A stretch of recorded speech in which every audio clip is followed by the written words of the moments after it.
Hello दोस्तों कहानी का आनंद लेने के लिए कहानी को पूरा सुनिएगा और अगर कहानी अच्छी लगे तो लाइक कीजिएगा।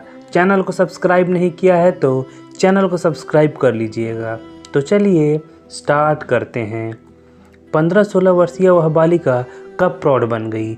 उसे जब वर्षों बाद मैंने गांव के एक पूजा समारोह में देखा तो अपनी आंखों पर जैसे विश्वास ही नहीं हुआ।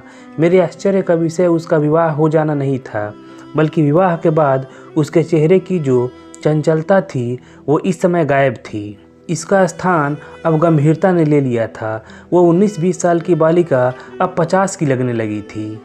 सुनने में आया था कि उसकी शादी एक ऐसे व्यक्ति के साथ हुई थी जिसके रिटायरमेंट में सिर्फ 2 साल बचे थे।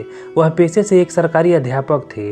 वो 3 भाई थे, तीनों की कोई औलाद नहीं थी। शानो शौकत और चमक दमक देखकर रूपा की माँ ने उनसे रूपा का ब्याह कर दिया। रूपा ने अपने मायके में अभाव का ही जीवन देखा था। उसकी माँ का भी उसके प्रति व्यवहार सौतेलेपन वाला ही था। हालांकि वह सौतेली माँ नहीं थी, लेकिन वह लड़कों को प्राथमिकता देती थी। फलस्वरूप रूपा ने उस कमी को नज़रअंदाज कर दिया और अपने पति के अनुरूप अपने आप को ढाल लिया। मास्टर साहब ने रूपा को गाड़ी चलाने से लेकर और सारे काम सिखा दिए। अभाव तथा गांव के माहौल में पली बड़ी रूपा का सौंदर्य पैसे की बदौलत और शहर के माहौल में जाकर खिल उठा। अब तो चारों तरफ उसके तारीफों के पुल बंधते। यथासंभव वह अपने माँ बाप की भी मदद करती। मास्टर साहब भी अपने नवयौवना पत्नी पर सारा प्यार लुटाते और अपने भाग्य पर फूले नहीं समाते।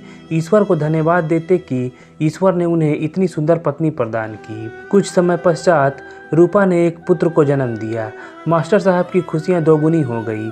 इस बच्चे के होने के बाद रूपा सबकी चहेती बन गई, क्योंकि उसने उस घर के वारिस को जन्म दिया था।